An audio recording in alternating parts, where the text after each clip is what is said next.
고난 좋아하는 사람은 없습니다. 세상에 살아가면서 고통받는 것이 행복하다고 하는 경우는 제대로 된 상황은 아닐 겁니다. 나는 고난받기 위해 태어났다. 그런 사람 사실 없습니다. 우리가 사순절을 지킨다고 지키고 있습니다만은 예수님의 고난은 반드시 필요한 것이었지만은 예수님께서 자신이 고난받는 것에 대하여 행복해하고 즐거워하셨다면은 굳이 우리가 사순절을 지킬 이유가 없습니다. 행복하고 즐거운 거면 우리 같이 예수님 고난을 축하해주고 예수님 십자가 죽음을 함께 즐겨야죠. 예수님도 고난을 피하고 싶었고 고통받을 때 아팠고 그래서 괴로웠습니다. 채찍에 맞을 때 살점이 떨어져 나갈 때 못에 찔릴 때 그 고통에 신음하면서 몸을 부르르 떨고 부르짖었습니다. 고통은 누구에게나 이겨내기 힘듭니다. 그런데 우리가 익히 경험하고 아는 바와 같이 인생에는 예기치 않은 고난과 고통의 시간이 있습니다. 인생의 고난이 생각지도 않은 순간에 찾아옵니다. 지지난주에 안양노회, 그것도 우리 같은 석수동에 있는 교회 목사님이 밤에 갑자기 돌아가셨잖아요. 조문을 갔더니 가족들이나 교회 성도님들이나 친척들 만연자실해 있었습니다.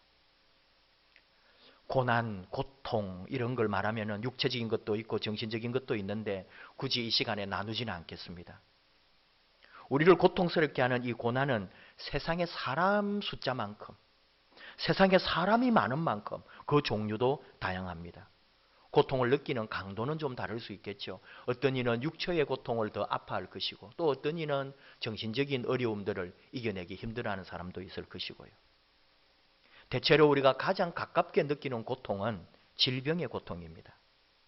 고난이나 고통이나 뜻은 좀 다르지만은 이 시간에는 같이 섞어서 사용하겠습니다.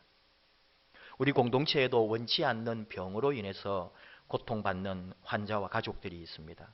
그리고 그 외에는 각종 사고라든지 죽음이라든지 이별, 낙방, 고독 또는 시련, 실패 등등 우리 곁에는 고통이 언제나 동행하고 있습니다. 나니아 연대기라든지 스크루테이프의 편지라든지 순전한 기독교 이런 책들로 유명한 C.S. 루이스가 있죠. 이분이 고통의 문제라는 책을 썼어요. 하나님이 선하시고 전능하시다면 세상에 왜 고통이 있는가? 이 질문을 하는 거예요. C.S. 루이스는 고통을 겪고 있는 사람에 대해서 많은 그 병이나 고통에 대한 지식보다는 차라리 작은 용기가 그 고통을 이기게 해준다고 권면합니다. 그 작은 용기보다도 더 소중한 것은 곁에 있는 사람들의 작은 인정, 사랑, 베풀어줌, 그런 마음. 이것이 그 고통을 이기게 해준다는 거죠.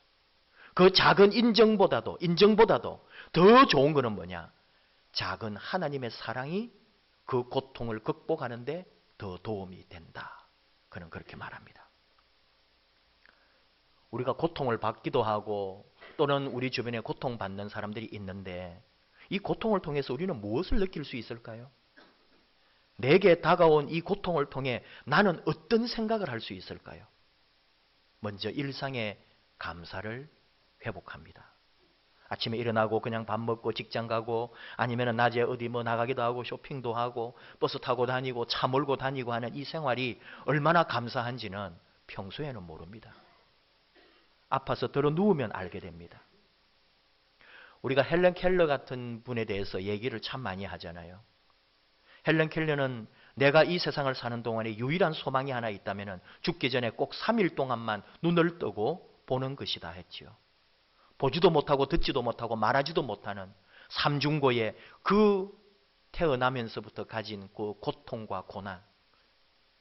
그녀는 눈을 내가 3일만 뜰 수 있다면 제일 먼저 자신을 키워준 나의 스승 설리반 선생님을 찾아가서 보고 싶다고.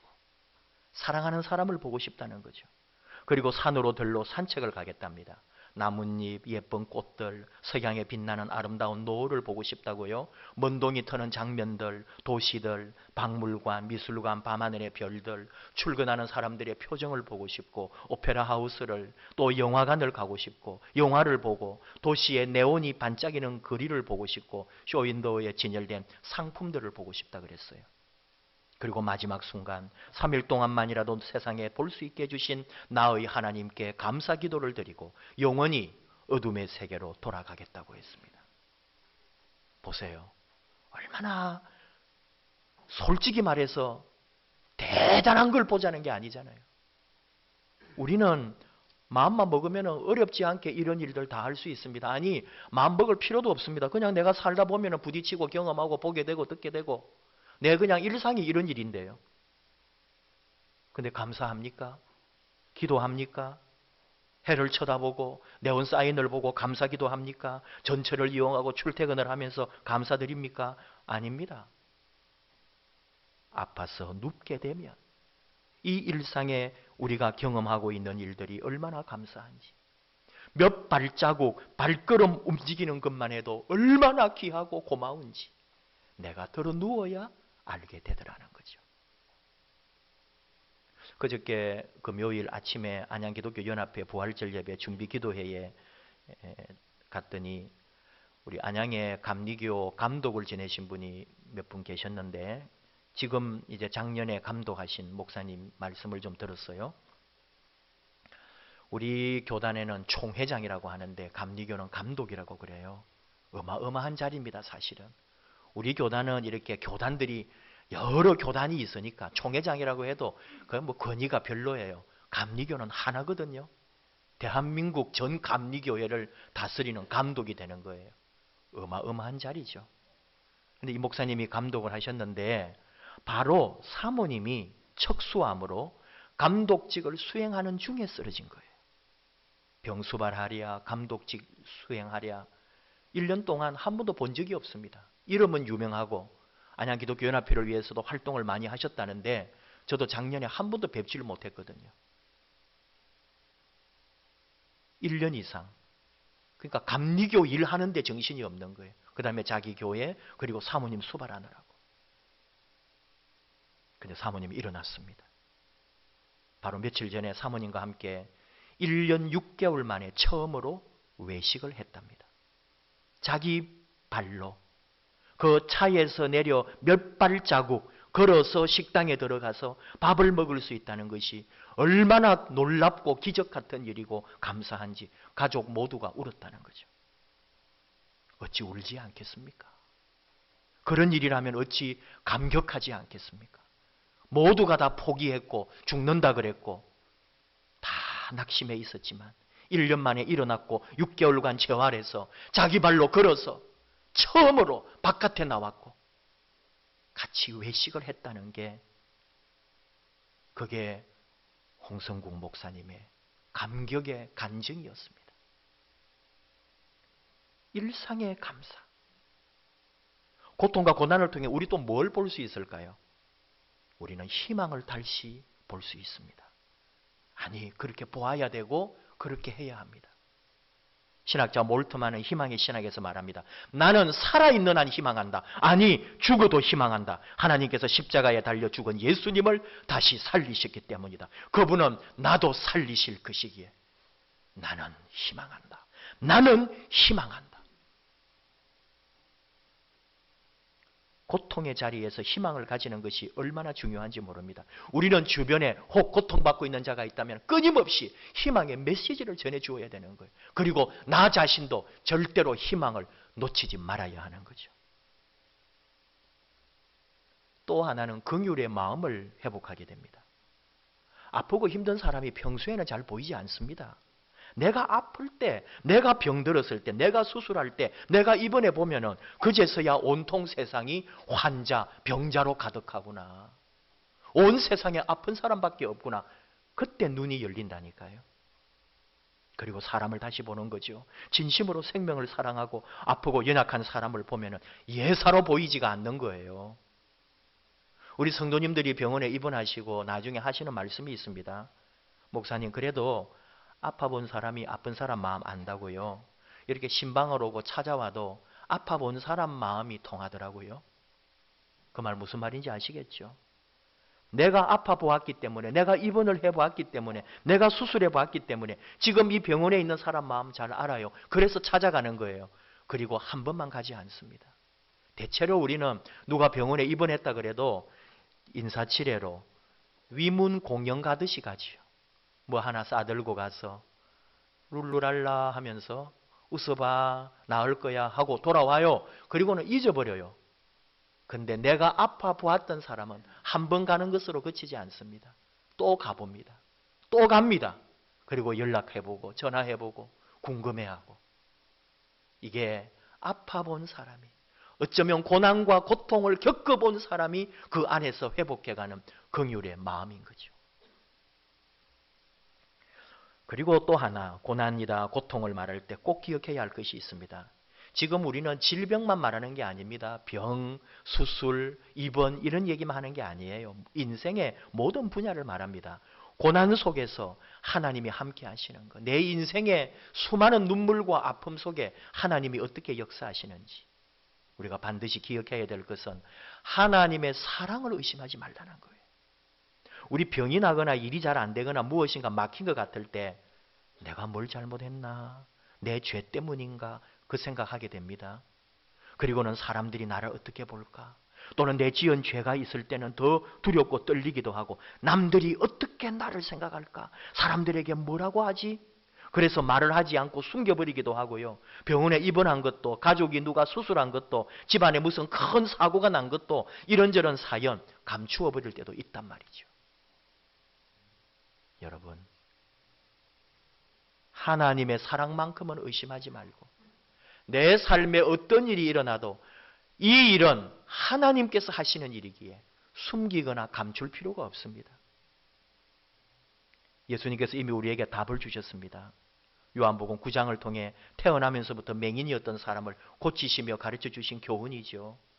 맹인을 만났어요. 제자들이 말합니다. 이 사람이 맹인으로 태어난 것이 누구의 죄로 인함입니까? 자기 죄입니까? 부모님 죄입니까? 이게 유대인의 의식입니다. 수천 년 동안 그들의 그 전통에 새겨져 있는 머릿속의 의식이라고요. 누가 병들고 아프고 망하면은 자기 죄 때문인가? 부모 죄 때문인가? 조상 죄인가? 딱 그렇게 생각하는 거예요.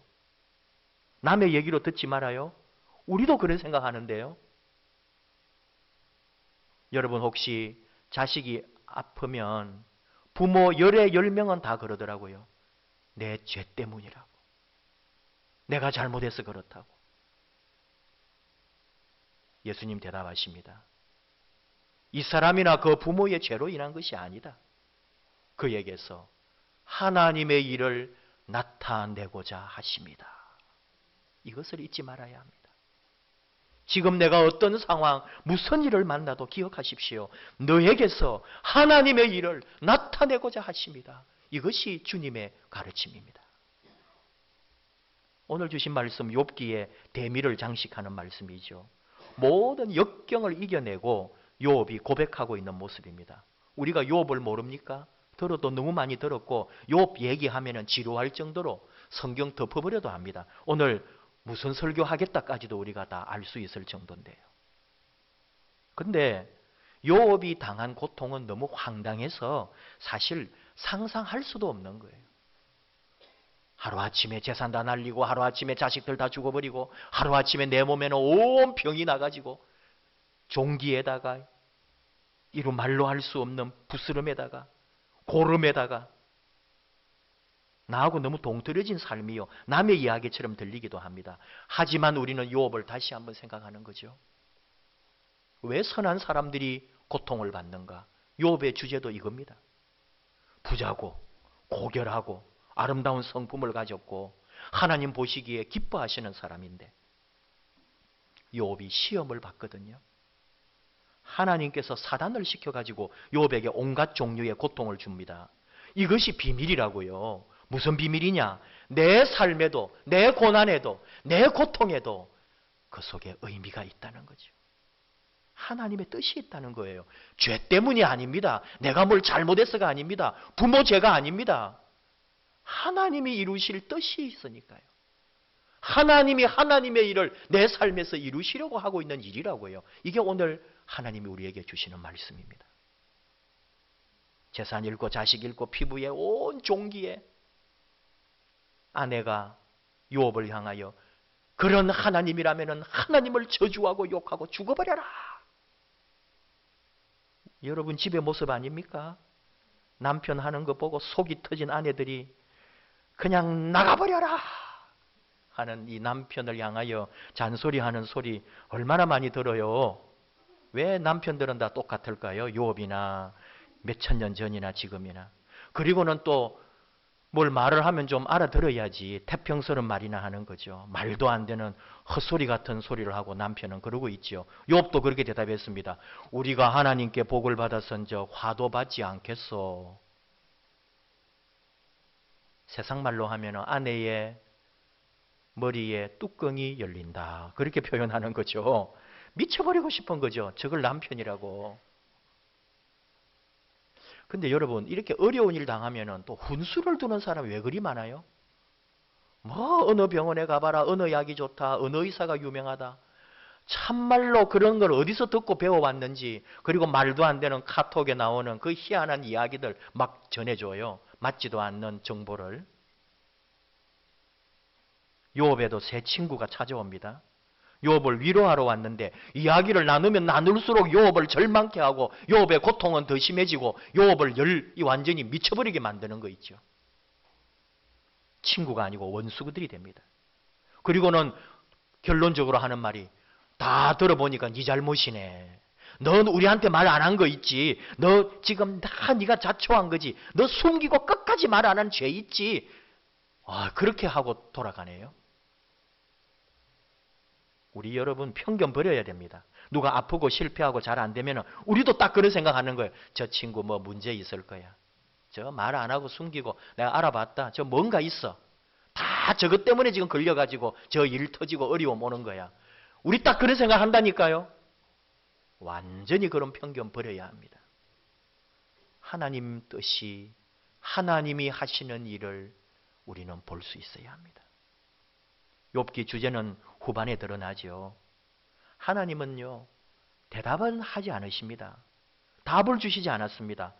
오히려 폭풍우 가운데 나타나셔서 왜 선한 사람들이 고통을 받는지에 대하여 답하는 게 아니라 이 우주가 얼마나 경이로운지 하나님이 만드신 이 세상이 얼마나 다양하고 복잡한지 그것만 말씀해 주시는 거예요. 욥도 하나님과 대화를 하지만은 사실은 답을 얻은 게 아니에요. 서서히 하나님의 말씀을 들으면서 그의 속에서 고백이 나오는 거죠. 욥기에서 가장 유명한 말씀은 욥기 23장 10절입니다. 그러나 내가 가는 길을 그가 아시나니 그가 나를 단련하신 후에는 내가 순금같이 되어 나오리라. 김진홍 목사님이 새벽을 깨우리로다 책에서 이 말씀이 나온 이후에 우리 한국 교회가 제일 좋아하는 말씀이 이 말씀이 된 거예요. 근데 사실은 여러분 욥기의 핵심은 이 말씀이 아닙니다. 우리는 이 말씀이 좋다 보니 자꾸 이 말씀을 외우고 찬양도 있습니다만은 욥기의 핵심은 오늘 주신 바로 욥기 42장 5절 말씀이거든요. 하나님께서 사도 바울을 통해서도 말씀하셨습니다. 하나님은 여러분 이미 우리에게 답을 주셨다니까요. 고린도전서 10장 13절 사람이 감당할 시험 밖에는 너희가 당한 것이 없나니 오직 하나님은 미쁘사 너희가 감당하지 못할 시험 당함을 허락하지 아니하시고 시험 당할 즈음에 또한 피할 길을 내사 너희로 능히 감당하게 하시느니라. 잘 알고 외우는 말씀이죠. 좀 더 쉬운 말 우리말 성경으로 번역된 말씀을 읽어봅니다. 여러분은 사람이 감당할 수 없는 시험을 당한 적이 없습니다. 하나님은 신실하셔서 여러분이 감당치 못할 시험은 허락하지 않으시며 시험을 당할 때도 피할 길을 마련해 주셔서 여러분이 능히 감당할 수 있게 하십니다. 이게 주님의 말씀이에요. 여러분 우리 지금까지 시험을 당했네 만에 하지만은 그 모든 시험은 우리가 능히 다 짊어지고 이겨낼 수 있는 거란 말이죠. 왜? 하나님께서 피할 길을 내셨고 그 시험은 하나님의 일을 나타내고자 하심이었기 때문입니다. 우리는 능히 감당할 수 있습니다. 설령 그것이 죽음이라 할지라도. 제 믿는 걸 생각을 했는데요. 욥기서가 영어로는 J-O-B, job입니다. 뭐예요? 영어로 일이거든요. 뭐 직업이라든지. 일이라는 게 항상 잘 되는 게 아닙니다. 잘 되면 좋지요. 근데 잘 되다가도 힘들 때도 있고 또 심지어는 망해버릴 때도 있다니까요. 오늘 우리 시대, 지금 우리 한국 사회나 세계 경제가 가장 위기의 시대. 여러분 직장뿐만 아니라 사업하시는 분들, 어렵지 않은 분들이 없고요. 제가 만나는 사람들, 우리 성도님들도 지금 하는 일들이 다 어려움 속에서 얼마나 말할 수 없는 고통 가운데 있다고요. 근데 욥을 기억하십시오. 잡을 기억하십시오. 잘 될 때도 있고 망할 때도 있습니다. 그러나 그 일이 안 될 때, 계획이 잘못되고 틀어질 때 하나님이 욥을 회복시키신 것처럼 우리도 회복시키십니다. 주님이 죽으셨지만 3일 만에 부활하신 것처럼, 우리 하나님께서 일으키신 것처럼 우리 삶도 하나님은 반드시 일으키십니다. 오늘 욥은 고백합니다. 내가 죽게 대하여 귀로 듣기만 하였사오나 이제는 눈으로 주를 배옵나이다. 이론이 아니라는 거예요. 신앙은 지식이 아니라는 거예요. 신앙은 귀로 듣고 아는 것으로 끝나는 게 아니라 이 신앙은 내 삶의 체험이고 내 삶의 현실이고 내가 눈으로 똑바로 보고 있는 현실이라고요. 살아있다고요. 신앙을 무시하지 말라고요. 오늘 욥은 이 말을 합니다. 6절 내가 스스로 거두어드리고 티끌과 재 가운데에서 회개하나이다. 앞에 말이 너무 좋으니까 뒷말을 우리는 지나가려고 그래요. 사실은 눈으로 주를 베는 신앙이 뭐냐? 스스로 다 거두어드리겠다는 거예요. 무슨 뭘? 지금까지 욥이 했던 많은 말들과 생각과 사상을 다 하나님 앞에서 다 거두어 드리겠다는 거예요. 오직 내가 할 일은 티끌과 재 가운데서 회개할 뿐입니다. 다시 말하면 단 한순간도 까불지 말라는 거예요. 잘 된다고 자고하지 말고 안 된다고 낙심하지도 말고 하나님 신뢰하라는 거예요. 나는 잘 몰라요. 나는 이해할 수가 없어요. 나는 내 삶을, 하나님의 뜻을 잘 몰라요, 아직도. 그러나 하나는 믿습니다. 나는 하나님의 신실하심을, 하나님의 사랑을 믿습니다. 하나님이 일으켜 주실 거예요. 저도 이렇게 목회라고 한다면서 힘들 때도 있고, 불평할 때도 있고 그렇겠죠. 이번에 지난주에 한 주간 세미나를 갔는데 우리 교단 목사님들이니까 참 편하더라고요. 이렇게 전국 세미나 같은 데 가면은 온갖 교단의 목사들이 다 모이니까 한 번 만나서 이렇게 얘기하기도 그렇고, 근데 다 우리 교단에 우리 이쪽 지역에 가까운 목사님들이다 보니까 참 편안하고 속에 있는 이야기들도 나누고 처음으로 우리 목사들이 집단 상담도 받아보고 그러면서 자기들의 속내를 내고 하는데 참 많이 배우고 여러분 깨우치고 왔습니다. 뭐냐 하면은 저도 나름대로 어렵다, 힘들다 그런 말을 하는데 어쩌면 목사님들 교회들이 그렇게 힘들고 어려워요? 상상이 안 될 정도로 어려워요. 그런데도 그걸 이겨내고 하고 있는 거 있죠. 저는 너무너무 행복한 거 있죠. 우리 교회가 또 너무 좋은 교회예요. 우리 장로님들이나 한마디로 말하면 당회죠. 다 교회마다 당회와 목사가 부딪혀서 싸우고 있는 거예요. 그런데 우리 교회 같은 교회가 없고 우리 교회 성도님 같은 분들이 없는 거예요. 열심히 일하고 돈 번다고 일주일 내내 고생하고 그 많이 번 것도 아닌 걸 또 떼서 헌금하고 또 낼 거 다 내고 봉사라고 또 와서 봉사하고 청소하고 일하고 너무 안 됐기도 하고요. 참 감사할 일뿐인 거예요. 정말로.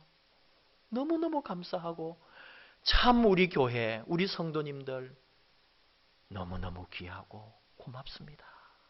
그런 고백밖에 안 나오는 거예요. 우리 하나님, 그런 하나님이시더라고요. 그 모든 은혜를 베푸시는 하나님. 어떤 역경, 어떤 어려움, 어떤 고통, 어떤 고난이 있대도 우리가 능히 이길 수 있도록 하나님이 다 준비해 놓으시고 너에게서 나의 일을 나타내려고 내가 하고 있다. 우리가 어렵고 힘들고 고통과 고난의 자리에 있다 해도 바로 나의 일을 너에게 보이려고 하나님의 일을 우리에게 나타내 보이시려는 하나님의 계획이심을 믿으라고. 그 은혜의 자리에서 함께 믿음으로 말씀으로 성령님과 함께 동행하는 저와 여러분 되기를 축복합니다.